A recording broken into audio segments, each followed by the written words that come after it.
Put the Thanksgiving leftovers down. It is week 12 DFS. We've got to turn our attention really to the main slate on Sunday. I'm going to give you 5 players you absolutely should not be ignoring when you're building lineups, whether that's cash lineups, whether that's tournament lineups. These are players you're going to want to sprinkle into those. I'm going to give you the reasoning for them. Stick around. I'm going to give you stack suggestions and reasons why I think that you cannot ignore these players heading into week 12. Let's get to the first one. It is Josh Allen. 8,100 against the Eagles. Over the last 5 games, Josh Allen has had one game below 22 standard fantasy points. He's had an average of 6.2 rush attempts per game in that spell. And the Eagles, they allow the 4th most fantasy points to opposing quarterbacks. They've given up big days to Sam Howell, who had 31 points against him. Dak Prescott, who had 28.4. Both of those coming in the last few weeks. You can see this game, it's got a 48.5 over-under. It is one of the absolute highlights of this week in terms of the main slate games. I feel like Josh Allen is the one quarterback that I really want to make work in cash games. That's double ups, multipliers, all of those I want to lock him into. And then in tournaments, I'm going to try to attack this game as heavily as I possibly can. Stephon Diggs, AJ Brown, Devonta Smith, DeAndre Swift, Dalton Kincaid, they all have incredible matchups this week. In my DFS deep dive article, which is exclusive to our YouTube members in our Discord, I talked in depth about why all those players have got great matchups this week. If you want to get access to that, hit the join button down below, choose the golden deck chair package. It gets you access to not only my DFS content that is unfiltered, you also get Dynasty, redraft content. It's less than $2 a week. It will absolutely pay for itself. Let's move on to the next player. Kyren Williams, 6,600 against the Cardinals. Kyren Williams, he picked up an injury in week 6, but he's going to make his return from IR for the Rams. And to put it politely, they could do with it. Like, the Rams running game without Kyren Williams has been anemic. Williams was excellent for him over the opening portion of the season, and the passing game just isn't clicking right for the Cardinals at the minute. So it wouldn't be a surprise to see them stay run heavy this year. We've seen Sean McVay probably be more run heavy than he's been since the Todd Gurley era. Williams, when he was healthy, he had 4 games over 17 PPR points out of the 6 that he played. And he's facing a Cardinals team that ranked 29th in run defense DVOA. They give up the 3rd most fantasy points for position, having allowed 5 top RB performances over 17 points, including just a few weeks ago to Devin Singletary and Bijan Robinson in week 9 and week 8. 8 different running backs have accumulated over 90 total yards against the Cardinals, and 8 different running backs have scored at least 1 touchdown against the Cardinals. They just cannot stop the run. This defense, they're gassed. They're just ready for the offseason. They've got the buckets and spades ready for their holidays. They want to be out of there. In terms of usage suggestions, I think some people will feel uncomfortable playing Kyren Williams in cash games for double ups and multipliers this week. But the price at 6,600 is completely right. The fixture's completely right. I'm not ignoring it. In tournaments, I prefer to stack the Kyler side of the ball rather than the Matt Stafford side of the ball.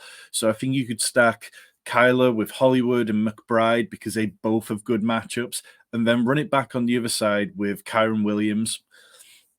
Let's move on to our next player. But before I do me a favor, hit that subscribe button down below. We cover so much on this channel when it comes to fantasy football. It's all with one simple goal: to provide you difference-making information and help you win as much as possible. Now, let's get on to that next game. It is Tampa Bay at Indy, and the player, Rachaad White, 6,100 against the Colts. Since week 7, Rachaad White's been remarkably consistent, scoring no lower than 15.9 PPR points per week. He's averaged 96.6 total yards per game, added 4 touchdowns in his last 3 games. He's balling out. He's not an efficient running back. We know that in the running game, he's going to struggle to get more than 3.3 yards per carry. But what he does is make up for it so much with the high-value touches, which is what we need for fantasy. The Colts, they'll have the 2nd most fantasy points per game at 25.7. They give up the 2nd most touchdowns per game to running backs at 1.1 on average. And they've allowed 6 different running backs to score 15 or more points. And they've allowed 4 different backs to have at least 4 receptions in a game. I think we're going to see Rachaad White have at least 6 this week. White is a fine player in all formats. He's got a high enough ceiling to play in tournaments as a stacking partner to wide receivers on both sides of this game.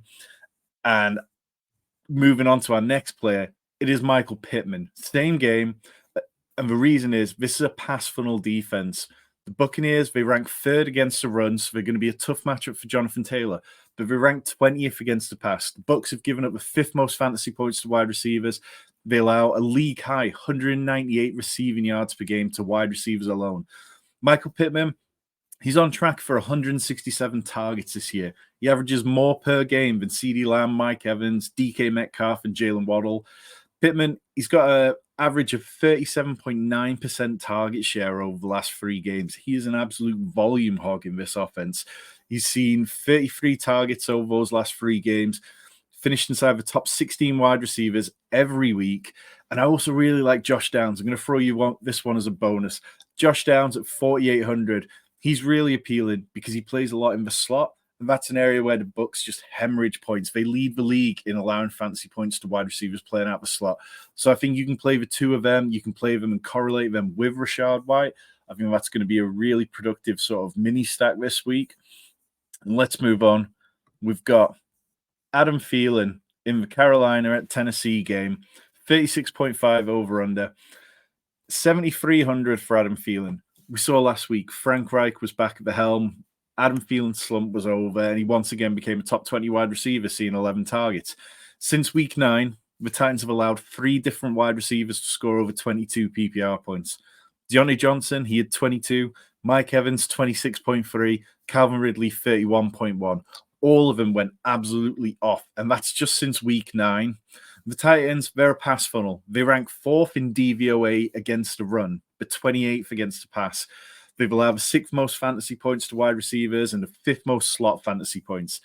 Adam Thielen, that's where he plays most of his game. He averages 70% of his snaps from the slot. He's going to see that volume. He's going to be Bryce Young's security blanket. And that's just an area of the field that the Titans cannot defend. Volume hogs like this in positive matchups, they're a recipe for cash games. So if you're looking for a wide receiver to put into your double-up lineup, Adam Thielen absolutely fits the bill. I think if you want to look at tournaments, I wouldn't be wanting to game stack this game too much. It feels like there's a lot of teething issues for both quarterbacks on both sides of the balls. We know how much Bryce Young struggled. Will Levis, he came out and scored 26 points in his debut. And then over the last 3 games, it's taken him those 3 games to combine for 27 points total. He might have a better day this week, but I really don't want to attack this with a quarterback. Instead, maybe if you're looking for a correlation, you could look at Derrick Henry, who's got a nice matchup. This feels like the time of year where Derrick Henry is going to give us a vintage performance. And the Panthers, they allow a league-high 1.4 running back rushing touchdowns per game. Nobody else averages over 1.1. It's very easy to see Derrick Henry turning in a good performance. That is your 5 do not ignore players for week 12. One more DFS content, hit that join button down below. At the bare minimum, hit the subscribe button.